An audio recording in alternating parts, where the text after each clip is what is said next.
We are going to turn to page 202.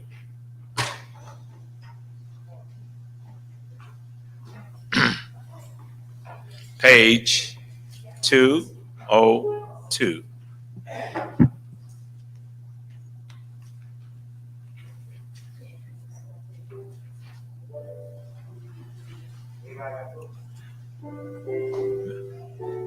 I made sure that everybody had a book.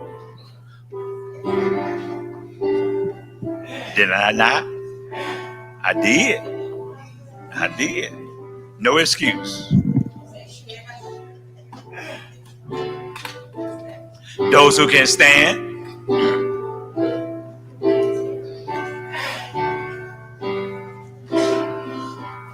I am thine, O Lord. I have heard thy voice, and it told thy love to me.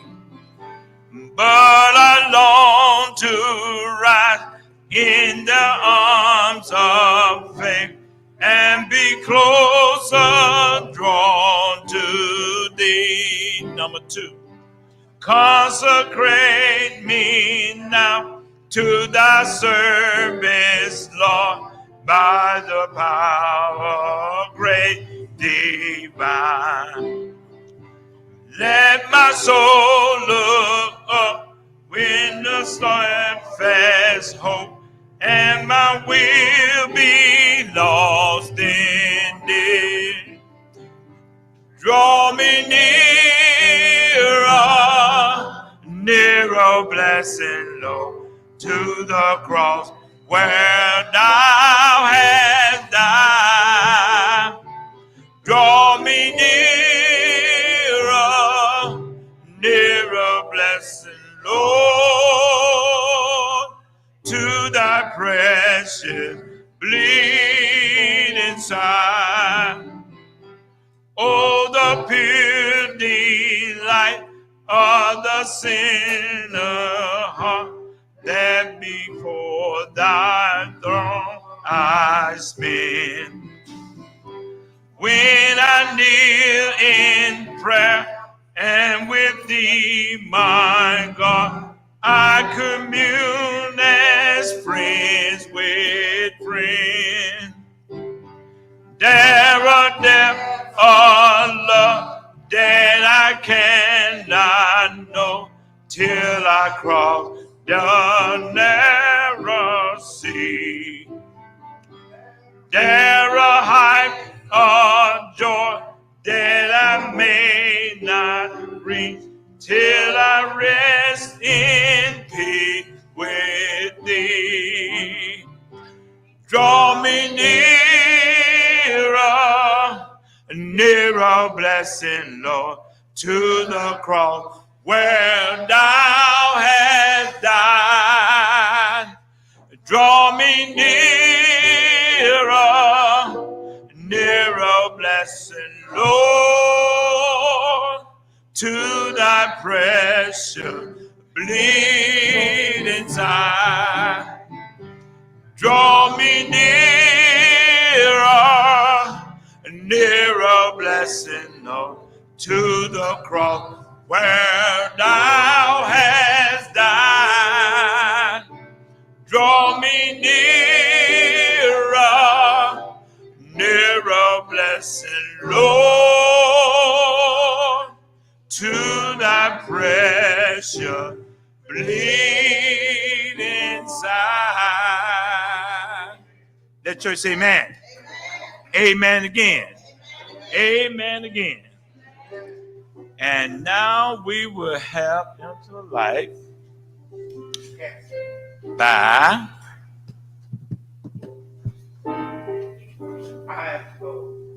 you they can hear you. They can hear you. Let church say amen.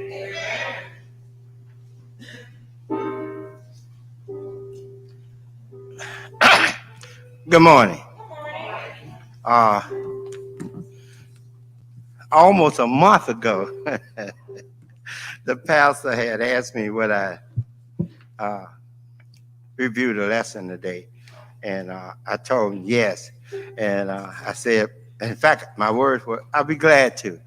I did not know certain things, but it's a challenge. It's good. It's good, and that means I had to do something a little extra, a little different, because it wasn't the same as I had been used to. And you know, old folks, young folks, everybody hate changes. They, yeah, sometimes they want to just continue. But uh, uh, Madam Superintendent, and to my fellow Christians, I think that we got a little ways to go. The jury's still out, but I think we've made a good change. Let me say this. We're starting from the beginning. The Jewish word for beginning is Genesis. And we're going to start with the first book of the Bible. In the beginning, we're going to talk about what thus said the Lord. This is going to be great.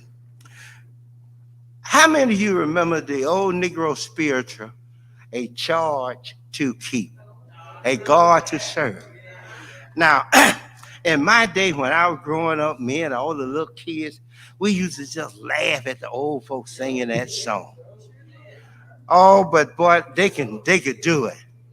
And as I became a deacon, and when I first became a deacon, we had some of the old deacons, and they would sing that song. And I said, if I'm going to be a deacon, I got to learn that song. And I looked at it and saw the words of it. And let me tell you something. Those words are magnificent. A charge to keep, a God to serve. Now, and to glorify. But let me tell you something. In our lesson today, God gave Abram. First of all, we're talking about a blessing for all nations. God told Abrams what he wanted him to do. Now, he told Abram, I want you to leave your father's house. I want you to take yours and go. And he did it. And you know what? He didn't question him. He didn't say, when you want me to go? He didn't say, how long will I be gone? He didn't ask, am I going to come back? He did as instructed. Now, each one of us have a charge to keep.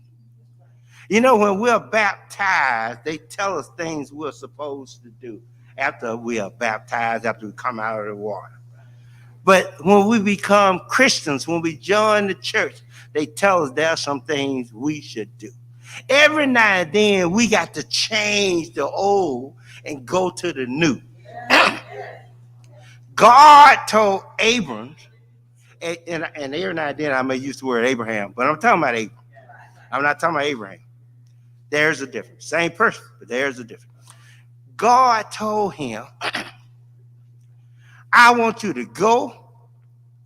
I want you to occupy this land. I want you to possess it. I want you to build an altar. And I want you to call my name. And I read that and I said, call my name. And I checked it out. It means I want you to worship me.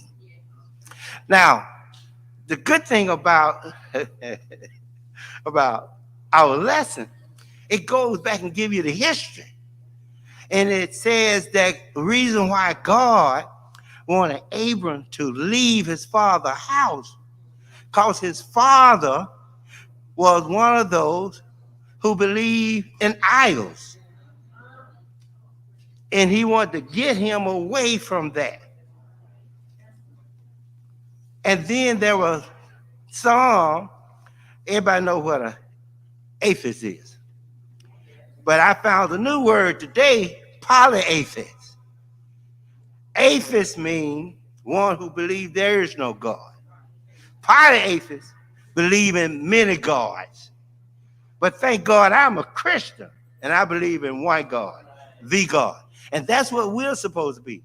And Abram was, Christ had not been born.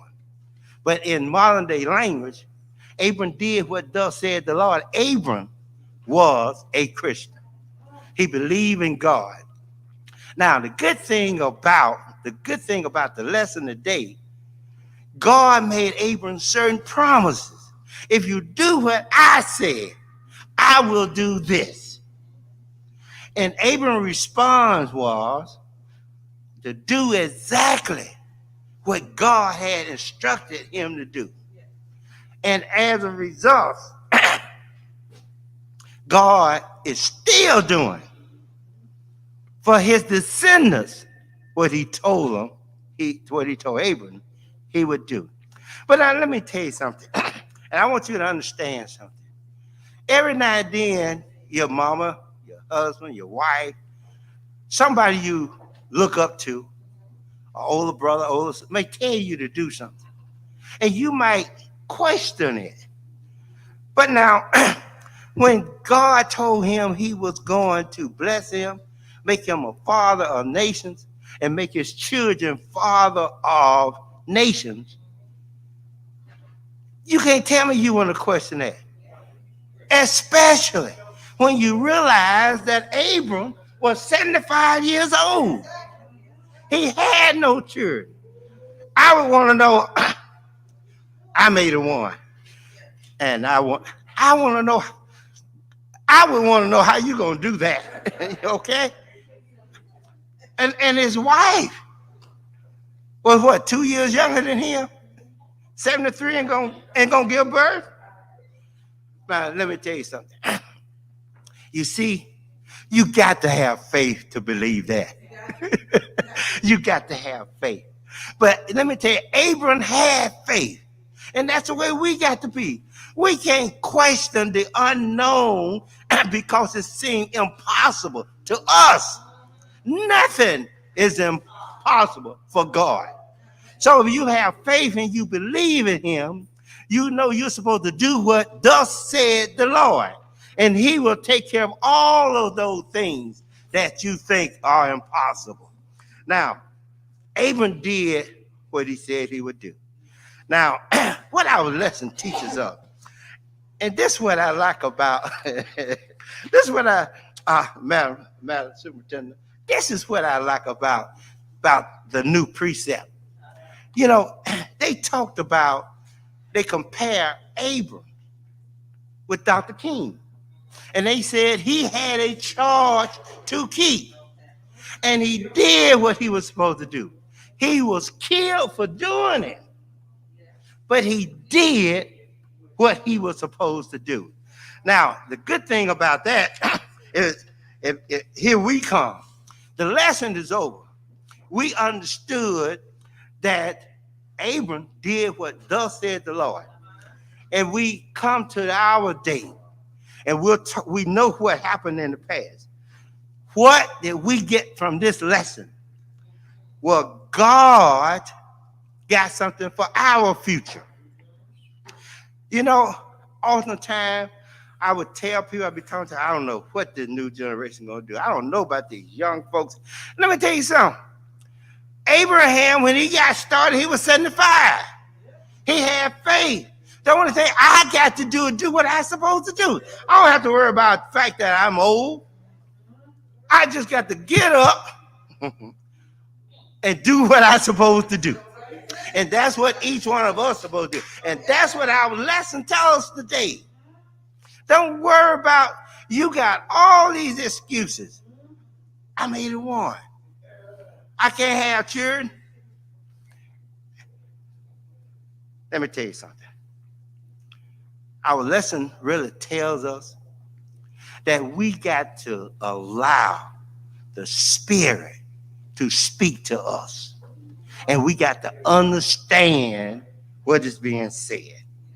And we got to ask God for strength to carry out his charge.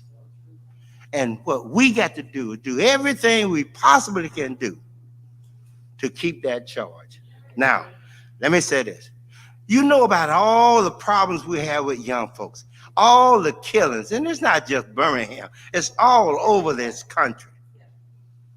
And I keep saying the next generation got to do, this generation got to do something about it. I consider myself in the old generation. Let me tell you something. I'm still here. You still here.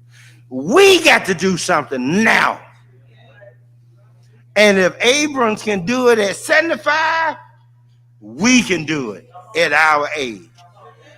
So let us do what thus said the Lord.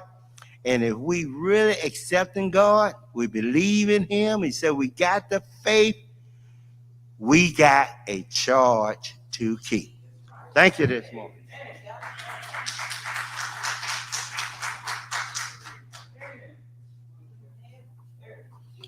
Good morning, Empowerment Hour. I want to thank Deacon Hilliard for Interlife this morning. It's good to see all of you. Looks like we are all family this morning. Looks like we do have one visitor. We welcome you to Empowerment Hour, and we hope that you come back and join us again for any given Sunday. I see Pastor walking up. All right, I'll move out the way. Come on. Oh. We're going to let the baby say something this morning. Come Okay. on. Amen. Come on. They're going to share one thing that they learned from their lesson. Come on. Ladies first. Today I learned about Abraham left his friends at his place. Good. All right, come on. It's good. Good job. Abraham disobeyed God by bringing his nephew with him. Amen. Good job.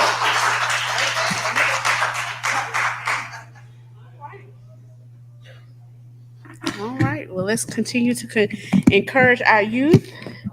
It's good that we're all back on the same lesson plan, so we're all back in unity. Amen. All right. Does anyone have any announcements this morning? All right. If not, we'll go on with the secretary's report. The women and the youth will share the attendance banner this morning with 8 present, and the men will take the offering banner with $305.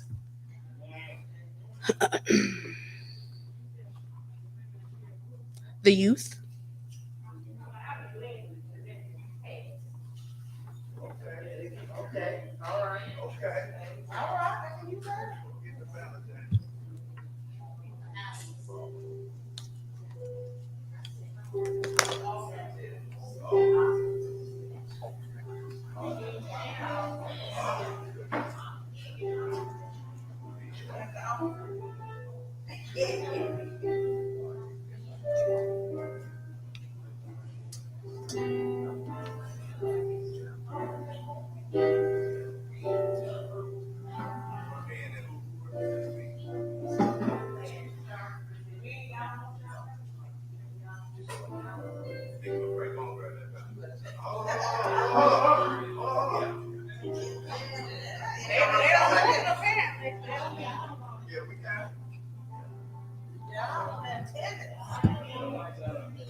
All right, they was a little slow this morning. I guess they waiting on Deacon King. He dipped out on them. All right. The thought for today is God commands the impossible, then makes it possible. If there is nothing else, we will all stand and sing the first verse of Lift 'Em Up.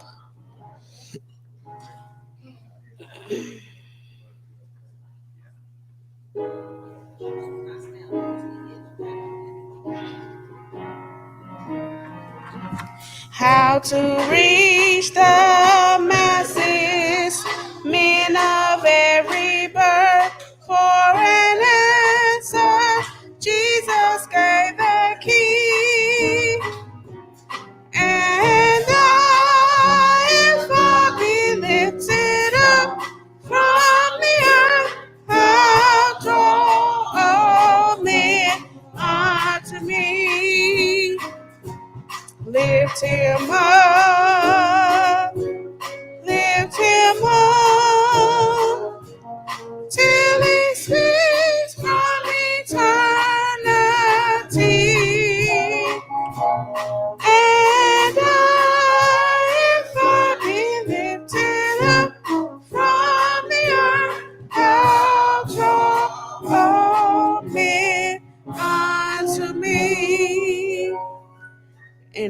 our ways, acknowledge him, and he shall direct our path.